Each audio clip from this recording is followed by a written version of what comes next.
Yo, it's your boy Poe Planez, aka Lovely. I like to welcome y'all to All Love, Big Love, you feel me? I hate that I'm recording like this, but until then, until I learn how to do it, this is how I'm gonna have to do it, you feel me? But peep game. This dude right here, he's talking about this incredible story. I don't know if y'all seen the movie White Man Can't Jump, but get in them comments. Oh yeah, y'all like and subscribe too, you feel me? Hit that notification bell. Feel me? But y'all get in the comments, let me know if y'all seen White Man Can't Jump or not. But this dude tells a story about, if you have seen it, the guy in White Man Can't Jump, where he was the tall dude that Wesley Snipes and the other dude played in, the white dude played in basketball, and Wesley Snipes and the tall dude ended up hustling the white boy. You feel me? But before he found out, like, they was like, the dude, I mean, if you looked at the movie, the dude like robbed stores and shit, you feel me, like different shit in the little movie or whatever. But dude right here, he tells a story about the person that character was based off of, you feel me, the real character. So, yeah, I'm saying, I hope y'all like and enjoy this video. We're gonna get back to it at the end. Y'all enjoy. Your iconic character, Raymond, you know, I'm gonna go to my car, get my other gun, shoot everybody's ass. But what's the story behind that character? Okay, that's a good question. So Raymond is based on a story that you would hear. His name is one Raymond. of the first stories you would hear as a new NBA player. One of the old veterans or somebody would tell you the story about a guy by the name of Reggie Harding. And Reggie Harding was just a basketball Reggie Harding up out of Detroit Eastern High School, won 3 straight city championships, 6'10", 6'11", handle, shoot. One of the greatest players to ever come out of Detroit. But Reggie had issues with heroin. He was a heroin addict. He got drafted by the Pistons. He never played college basketball. He was one of the first guys to go from high school to the NBA without playing college basketball.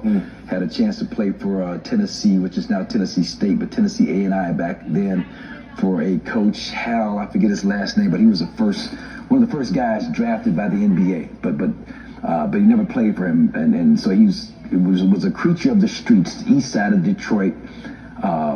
Pimps and prostitutes and heroin addicts and heroin dealers and that whole thing. So Reggie was in the throes of his heroin addiction, into the deep throes of his heroin addiction. And what Reggie would do, he would not only rob dope houses, heroin houses where he was buying drugs, he put on a mask, but he would also rob neighborhood bodegas or liquor stores or whatever. But he'd come in with that mask on at 7 feet tall, and with a gun, and like, give me all your money. Like, so one dude's like, Reggie, come on, man, this is the 4th time you hit me this month, man. Come on, Reggie, we know it's you. And so Reggie allegedly said, this is a story that you would hear how they would tell it. This ain't me, and grab the money and run. Hey y'all, quick question on that. I mean, quick little, you feel me, quiz, you feel me? Who that sound like? When he said, "It ain't me, fool," like, it ain't me. Don't that sound like Ryder off Grand Theft Auto? You feel me? When Ryder was in the little pizza parlor and he tried to rap, dude, he said, "It ain't me, fool." Like, Ryder, not this again. It ain't me, fool. That's what that sound like, don't it? But yeah, let me get back to this. And so that was the basis of that character. So when I saw that in the screenplay and that scene, robbing that store like that with the mask on, I mean, I knew exactly who they were talking about. Now, since, as you know, Joe, I've written a screenplay about the life of Reggie Harding and did voluminous research on him. And, it's a tragic story because he was a guy, Gil, that, and you can look up the numbers, he gave Wilt his first time playing against Wilt as a rookie, 27 and 19, He was dropping serious numbers on Wilt and Russell. And his potential, I mean, Red Auerbach said he could be one of the top 3 to 5 centers in the league, within 3 to 5 years. So his potential was there, but he just could not stay away from the streets. And I even ran into one of his old teammates who told me, I mentioned a story about Reggie dangling a woman over the balcony of a hotel in San Francisco during a road trip. And so I mentioned this to one of his teammates at the time, and the teammate told me, and I didn't know this until I talked to the teammate, very popular, very well-known guy. He told me, like, Reggie was pimping. Reggie was pimping back then. These are 2 of the women that he flew in to San Francisco. They were going to be there for like 5 days. It was a 5-day road trip. They're going to play 2 games in 4 or 5 days or whatever. And so Reggie had flown these women in from these prostitutes that worked for him from Detroit to service some of the players on the team, and one shorted him of the money.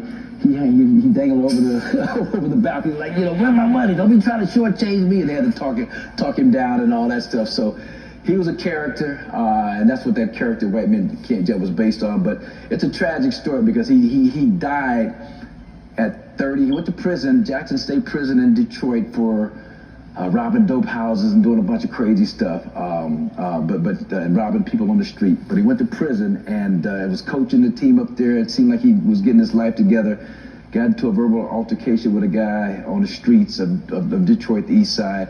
Got into an argument, and the guy was like, "I'll be back." And so he came back with a gun and shot Reggie right between the. Reggie was like, "Hey, you point that gun at me, you better kill me." Bam! Shot it right between the eyes. Walked up on him, he was down on the ground, shot him in the head a second time. And that was it. 30 years old, he was dead. You know, but that potential. I mean, you look up some of his numbers. If you YouTube Reggie Harding, was just a spectacular talent that had a lot of potential. But you know, drugs, the streets, too much of a lure. So listen to what he said, y'all.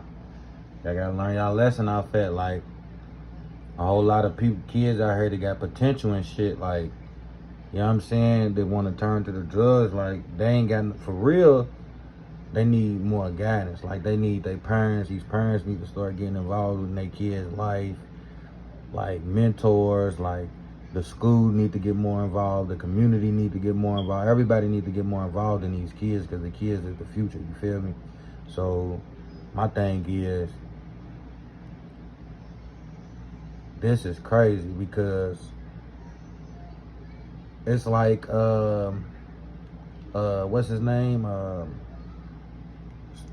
forgot his name, Bass. You feel me? The dude that got drafted to the Celtics before Michael Jordan, Lynn Bass. You feel me? And he had all that potential and just went away off of his first time doing drugs. You feel me? So let's just get these kids off the street, help these kids, you know what I'm saying? And because they the future, you know what I'm saying? And I'm tired of, I know I'm not the only one. Motherfuckers is tired of seeing this same old cycle.